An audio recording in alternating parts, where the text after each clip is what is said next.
Hello everyone, my name is Lost, and welcome to Season 2, Episode 2 of Let's Talk Warbonds.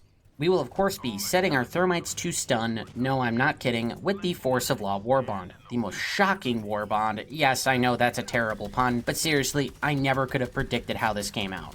For those of you that seen my initial impressions video, you know that I was, for lack of a better term, not very impressed.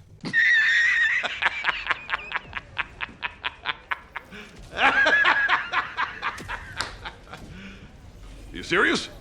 But I can tell you right now that my mind has been somewhat changed. Now before we begin, if you enjoyed today's video, go ahead and drop it a like as it does help out a lot, and if you want to see more Helldivers 2 content, as well as live streams almost every day about 11:30 p.m. EST, go ahead and subscribe. With the generic YouTuber stuff out of the way, let's get it. On page 1, we have armor, helmet, cape, player card, emote, hellpod pattern, and a new assault rifle. The true blue hellpod pattern. It's beautiful. The Mirandia's Legacy, cape, and player card both look quite nice. The BP-20 Corrections Officer, I guess correct officer was a typo, thank God. As I stated previously, I don't care much for the helmet, but the armor itself is absolutely insane. This medium armor comes with the Ballistic Padding Armor Passive, which provides 25% resistance to chest damage and explosive damage, as well as preventing all damage from bleeding due to chest hemorrhaging. Until you adorn this armor, you don't understand how good it is. As most enemies seem to prioritize the center of mass over your limbs, you basically just have 25% more health against everything. And the explosive resistance is insane against the bots, especially those pesky rocket devastators for obvious reasons. Also, if those rockets hit you in the chest, it seems to stack with the other resistance. On top of that, preventing all damage from bleeding is insane against all those damn melee bugs. So, you know, most of them. And on top of all that, the simple dark blue outfit with the Kevlar vest and steel chestplate with the gold Helldiver symbol and gold badge. It is so simple, but so beautiful. This might just be my new favorite armor. The AR-32 Pacifier is our first non-bullpup assault rifle, and this puppy is loaded with medium armor pen stun rounds.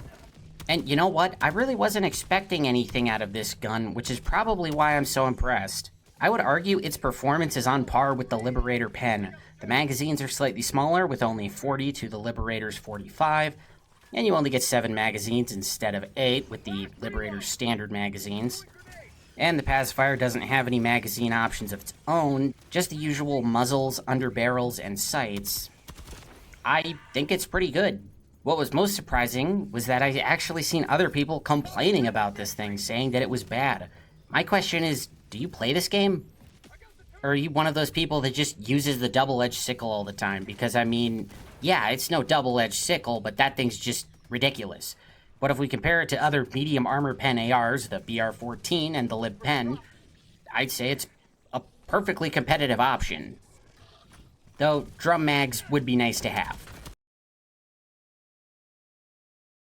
On page 2, we have armor, helmet, cape, player card, emote, shuttle pattern, and a new stratagem. Alan, why are you looking at me like that? Oh, fine. Okay, there's another booster, too. And it's going straight to the dumpster fire where it belongs with the rest of the boosters we've gotten lately. The Signal Silence emote. The Mother Eagle's wings, cape, and player card. I think that the player card looks better than the cape, not sure why. The true blue shuttle pattern is absolutely gorgeous. This sexy thing can pick me up anytime. The BP-32 Jackboot is the light armor version of the previously mentioned Corrections Officer, and it's just as awesome. And I still don't really care for the helmet myself, but whatever. The D-Escalator Grenade Launcher is a good idea with terrible execution.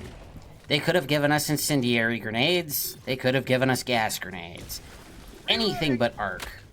But for whatever reason, that's what they went with. Now, I know what you're thinking.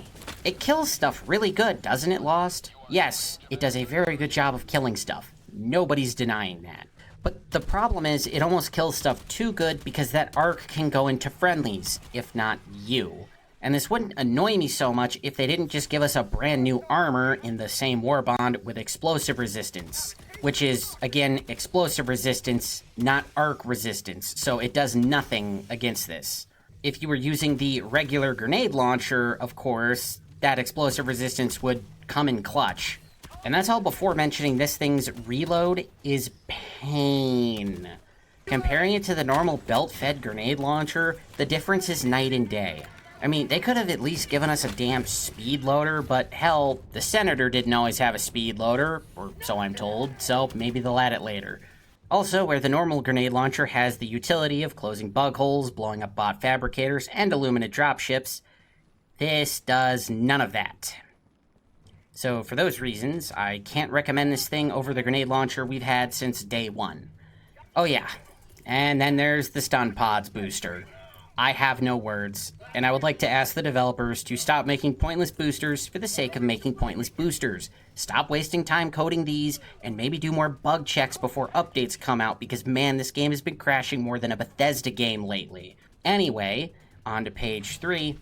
We have title, FRV pattern, exosuit pattern, the signal group up emote, AX/ARC3 guard dog, and finally, the set thermites to stun. The title kind of looks like it was drawn on Bring Your Kid to Work Day, just saying. The FRV and exosuit patterns are just as beautiful as the previously mentioned True Blue patterns. Here's the group up emote. The G-109 stun mites. You know, because they're like thermites, only they're set to stun. These are dumb. So it's time for a game of Would You Rather. Let's say you're dealing with a charger. Would you rather hit it in the face with a thermite, maybe dodge out of the way like some kind of intergalactic matador, and then turn around and watch it explode, like the badass Helldiver you are? Or would you rather hit it with the stun version, walk behind it, and shoot it in its weak spot, keeping in mind with the lethal version you wouldn't need any additional ammo to finish off this beast? So it just seems more fun and more cost efficient to use the normal thermites over these. That's just how I feel about it. And finally, the new AX/ARC3 guard dog. This puppy is surprisingly good. I had thought this thing would be laughably bad, but in practice, I would argue this thing outclasses all 3 existing guard dogs. Like the standard guard dog, it headshots everything. Like the rover guard dog, it never runs out of ammo. And if by chance it doesn't kill what it hits, it stuns it, which I understand is not exactly the same as the blindness effect from the gas, but it's close enough for me. It's basically all the other guard dogs rolled into one. It's got your beef, it's got your bacon, it's got your cheddar, all in one beautiful package, and I tell you, that package tastes like freedom. And everyone comes with Liberty Sauce and a Dr. Democracy. But I do agree that they missed the opportunity to call this puppy Sparky. And yes, I know, it has a good chance of killing teammates, but if you use any of the other guard dogs, those have a good chance of killing teammates and the user as well. So, that's something to keep in mind. In conclusion, I could not have been more wrong about this Warbond in my impressions video. A first impression is one thing, but a lasting impression is another, and this Warbond is solid proof of that. So whether you're going to take the time to grind out the super credits in-game, or you're just going to hand them the $10, either way is fine, this Warbond is absolutely worth it. Unless they drastically change it out of nowhere in like the next week, I'd say that the Force of Law Warbond has the lost seal of approval. If you have enjoyed today's video, please consider leaving a like, and if you want to see more Let's Talk Warbonds as well as other gaming content, I also live stream almost every day at 11:30 p.m. EST. Go ahead and subscribe. Until next time, you folks have a good one. And remember always, democracy protects.